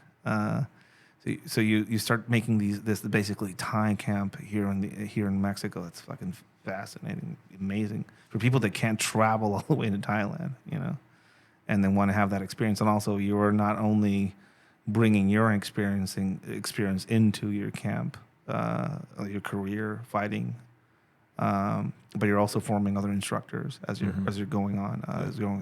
What are you looking for in your instructors and the people that you're using there for your camp? We have to keep a high level because I want to compete with being quality with Thailand even better, more care. Thailand's great, but you don't get the care and coaching and stuff like that. I used to have big fights but hey, I'm fighting Toby Smith. They're like, not care.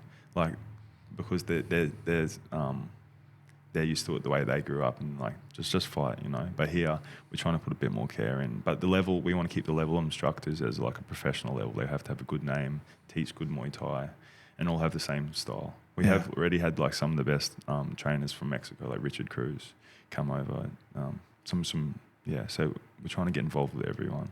Yeah, and who's showing up? Fighters. I've seen we're gonna have El Pitbull Rojo on probably in a few weeks. We've had him on. We're gonna have him on.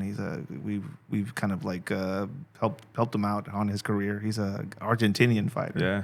And he's basing himself out of Tijuana. He's doing pretty well.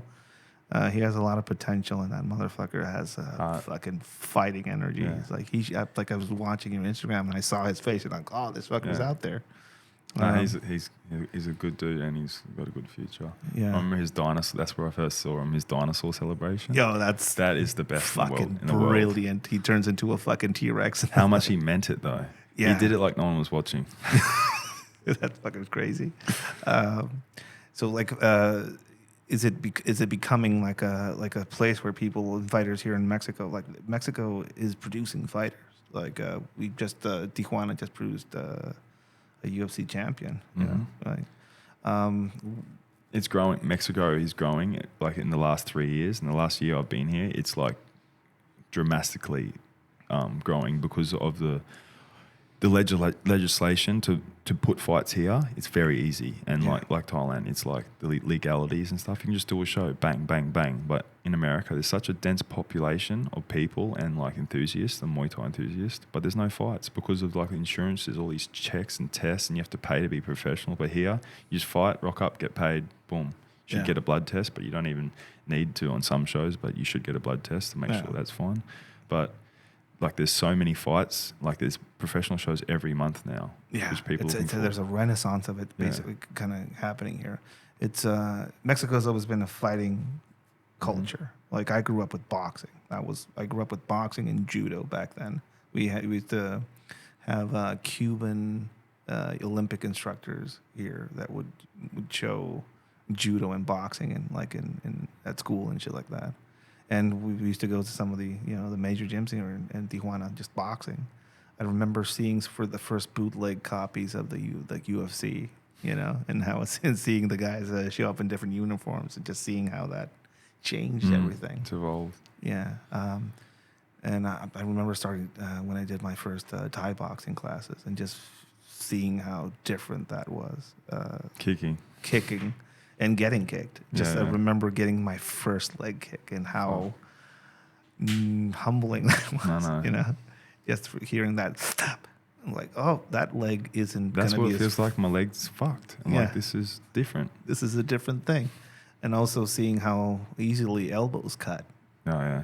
And how you can control somebody's whole body by clinching and holding on to that spine. And different Thai fighters have different styles and different ways. This whole concept of it being like a fighting art that encompasses most of your body, if not all of your body, and how it's been integrated here in Mexico. Like we're very much a fighting culture, and seeing guys like you gravitate towards coming here and finding roots here is pretty fascinating as far as the influence that you're now going to have in this culture, as far as fighters and people now making the pilgrimage out to you. I think, like a lot of international people have eyes on Mexico, again with like the COVID and shutting down, and Mexico keep rolling. But now the fights and like the WBC here is just like, the WBC and Muay Thai is just like, is growing, and they're making huge fights. We've had like WBC champion, world champions, international champions come to the gym and train. And now where do you see this? You're getting a reputation. This gym's getting a reputation. I keep your name and your gym keeps coming up in conversations with fighters. Like we've had a few professional fighters on here. And Lesio was on here as well. Yeah. Bare knuckle boxer says he trained with you somewhere out here in Mexico too. Like do you with this gym and with this project you're doing? Where are you going with it? Is it just producing fighters? Is that where you're going with it? Like when we do things, there's never been like, okay, we're going to do this and this is where we want to end up. It's just buddy just keeps like, things just happen, like Brooke getting pregnant. Okay, we have to do a gym, and it just rolls. But now with my vision is to like have the gym to do well, and then employ my trainers so they all have a good life, and the sponsored fighters have like a pathway to fight and to do as best as they can as possible, and to like be looked up after, like if they get educated, or like if they want to stop, they want to be a trainer. Just try to like have a community, a big community that's all like doing well and bouncing off each other. That's my goal. Yeah. And to have this year coming, I want to have like a big grow my sponsored fight team and my promotion. Like we have we're doing a show every 3 months now called Rumble in the Jungle. So that's making me even more busier and pull my hair out. And then I fought on my own last show. I fought for free just to grow it. And because we started that promotion because people were coming to train with us. We'd go fight locally in the area, and then people were saying, hey, like Eddie's lying about his students' fights. And I'm like, I'm not lying about their fights. They're training twice a day. I'm teaching them good. They're coming here, training, sleeping. They're getting really good in a short amount of time, and they're displaying really good technique. And people think that I'm lying about the number of fights they've had. Yeah. I've only had that a little bit, but I'm like, it's a good thing. Yeah. Yeah, but Yeah. This, but they're just the amateurs like that. But now, so I've started this show, and what's the name of the show? Rumble in the Jungle. Rumble in the Jungle. Yeah, And basically for people wanting to come down and train in your camp and going into some of these events, like what would you tell me if I wanted to go down there and join one of your camps? Like, how do I get ready? What do I do? Is it for me? Do I have to be at a level? that's what people, like, all these questions come, and I get a bit saddened that people think, they get intimidated that they. I mean, I'm 40. Yeah. I've had a few injuries. This coming year for me is about rebuilding myself up physically. Yeah.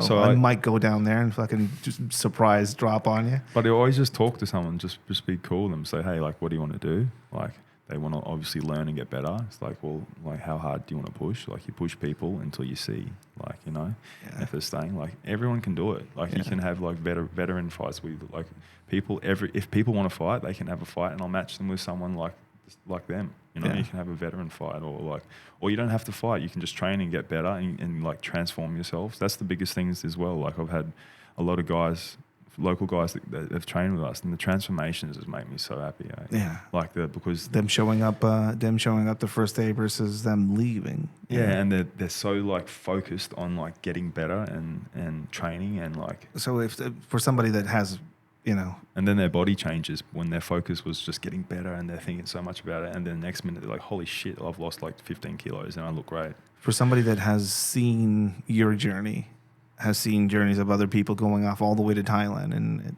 for different reasons, economic, time, passports, whatever, some 40-year-old somewhere in California right now listening to this, who says, well, I couldn't go to Thailand, but going down to Mexico is doable. Yeah, it's closer. It's closer.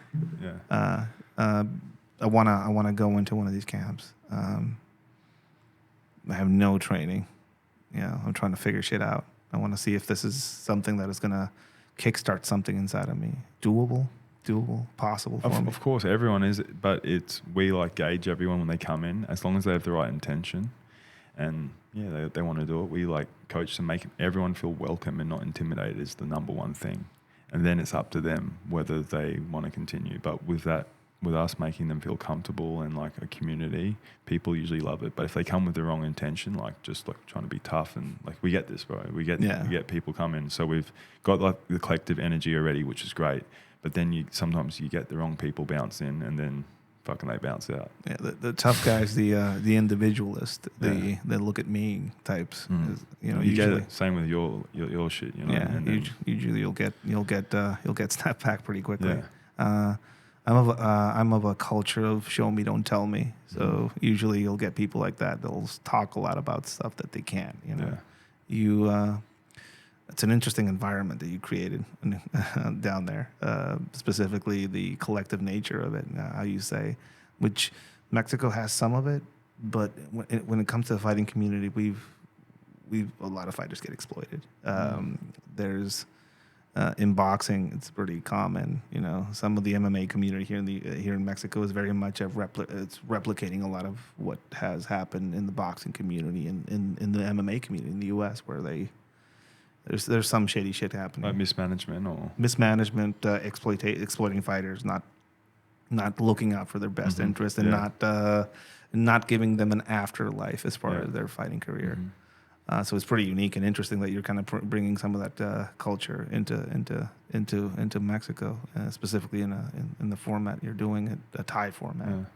I just think it's crazy that like if you have someone with you for so long, like a young boy, and you grow him into a fighter and professional, and then if he stops, like as if you don't want that kid that you've spent time with to do well, but with like management and stuff, that you're only useful for how long you can fight for, and it's like see you later. Yeah. But I don't know. I think Muay Thai is it's different as a sport compared to boxing and MMA. Like it's more family and less intimidating. It's specifically the way you learn it out there. Yeah, I think it does root from Thailand and the respect and stuff, and it does not matter how you look or how tough you are, how you act, how you talk on social media. because I've had like the hardest fights with the nicest people. Oh, very nice and humble, and then they fucking Wreck you. wreck you. Where's that spirit? Where's the spirituality come into play there? What do you mean?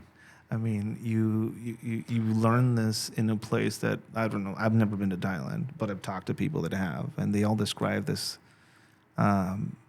this, as you say, places where it's very traditional. Women can't cross the ropes.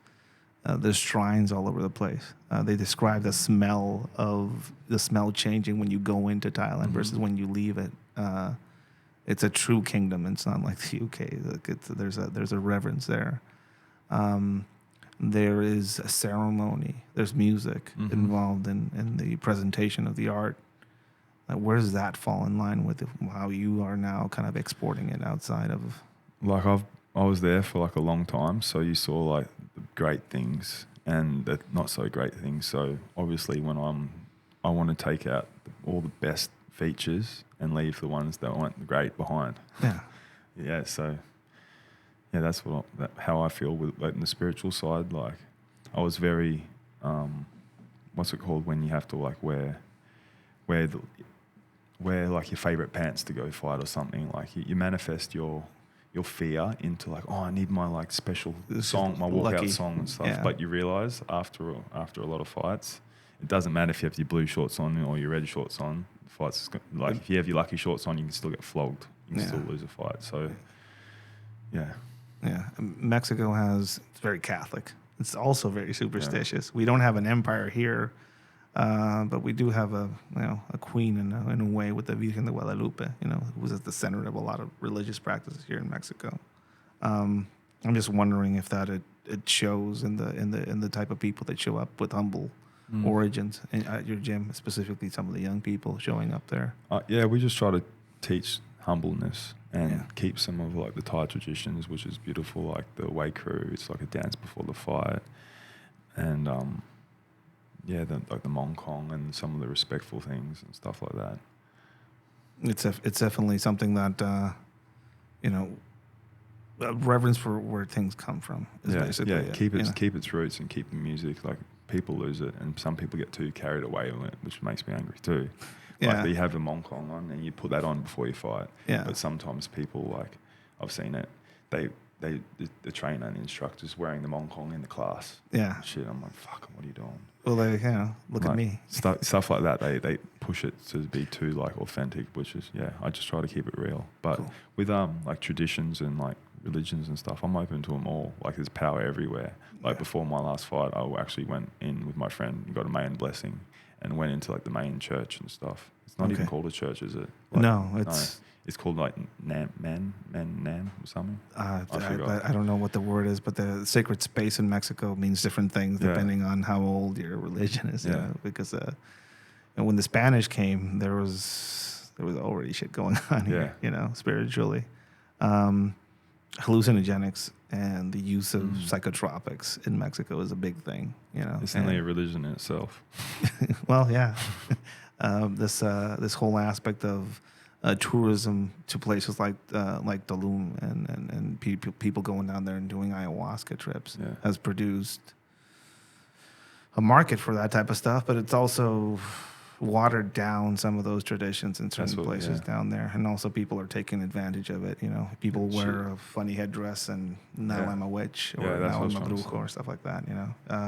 So ayahuasca is actually a protected medicine. It's not illegal here. It is the components that make it are they can't make them illegal because they grow in the wild.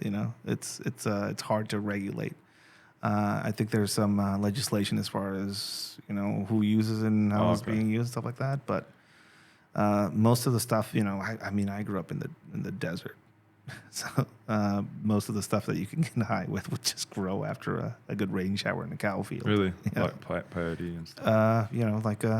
Golden teachers, mushrooms. The Kumeyaay Indians would bring a brown cookie box with all of them in there already dried. But they're hallucinogenics. Oh yeah, they would. I would ask them like, what do these do? And they would say, just point to the sky, and that's definitely a place you go.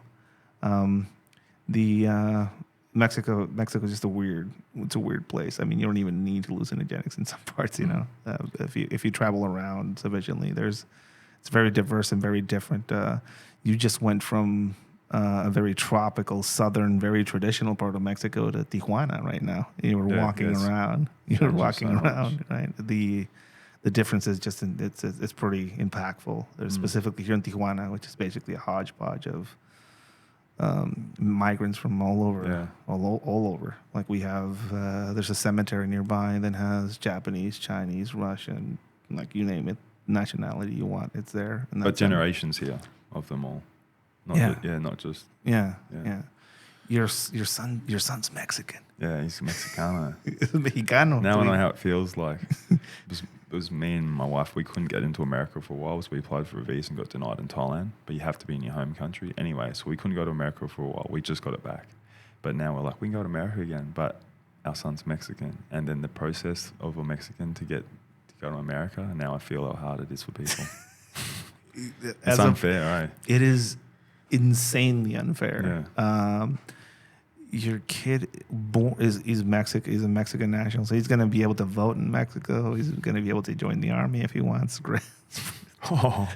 Probably don't do that, but that's an interesting thing that your kid, your whole travels, and then you ended up in Mexico, and now your son's Mexican. Mm-hmm. That's a beautiful thing. What's his name? Flame.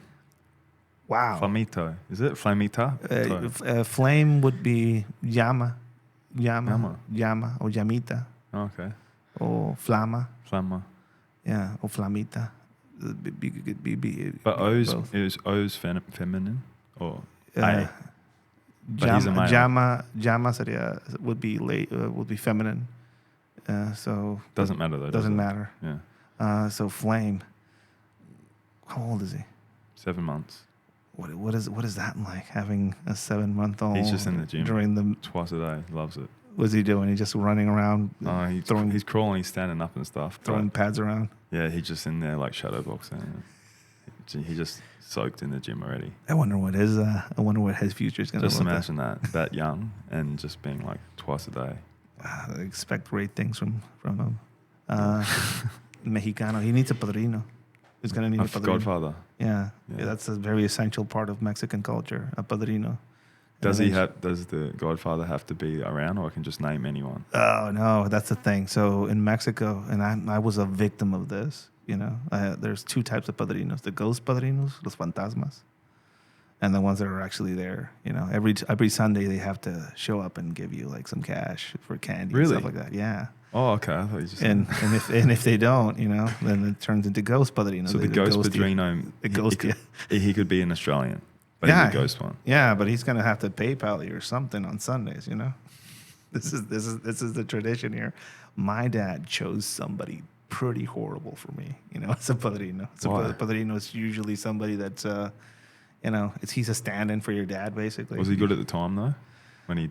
I don't know. Mexicans are pretty stupid sometimes, and my dad he had a business partner, and that was the padrino, and then he just disappeared, you know. Has he lived up to it at all, or not really? Eventually, I'll find him, you know, like that guy from Taken. I'll find him, and I'll just fucking multiply those weekends.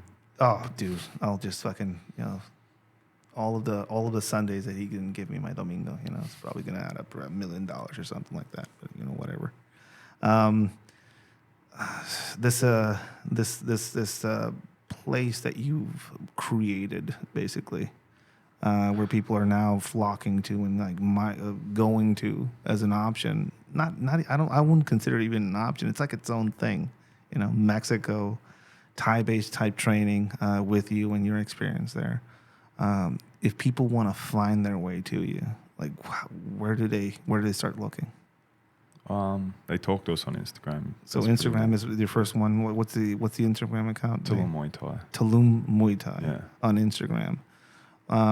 If you know, travel and lodging and all of that, what recommendations do you have for people? They usually stay at the gym, especially if they want to fight. Like they just, you get knocked on the door. Usually, hey, get up, or like, you know, you're fighting, get up. Like I've thrown water on people's faces, trainers' faces that haven't rocked up and they're fighting for work, or if some of them they were drunk the night before, I'm pretty hard on them. Yeah. Throwing cold water on their face, making get up, dragging them in the gym. And Yeah. usually we have like a strike system too, so it's like pretty like run pretty tight. Like so, like the opportunity's there for people that want it, but they have to like follow the rules. Yeah. Otherwise, because we're just trying to tighten it all up. Otherwise, it can be like people can just take opportunities for free and just try to, you know, like Yeah. you can that weeds out the people that are serious and not. Cool.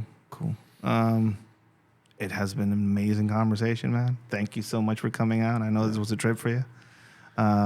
Please try the tacos. I'll give you a few recommendations before we go. There's a tendency in Mexico for people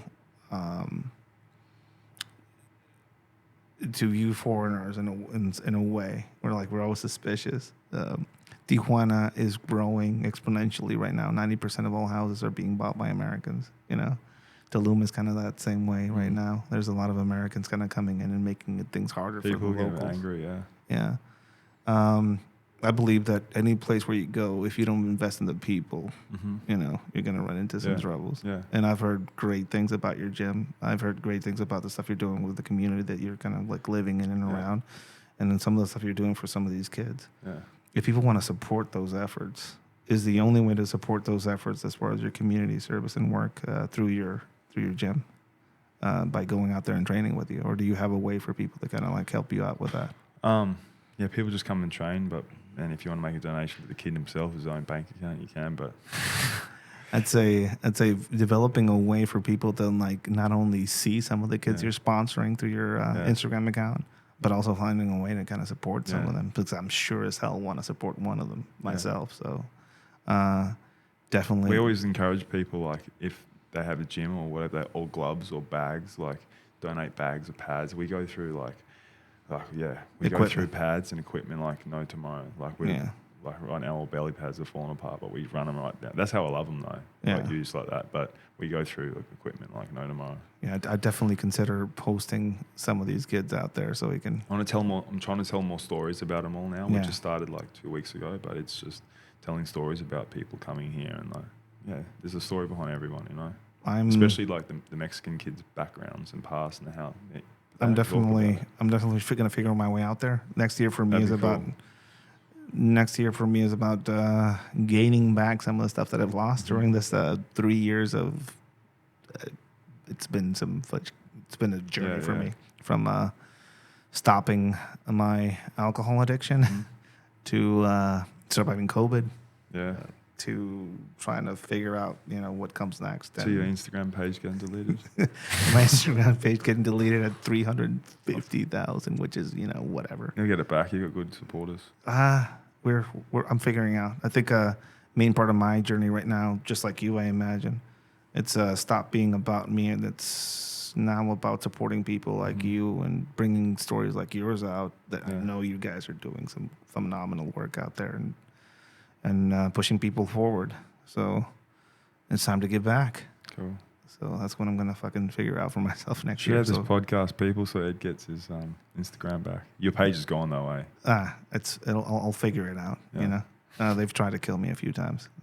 It's because of all the controversial stuff, eh? Specifically, I posted 2 things about China.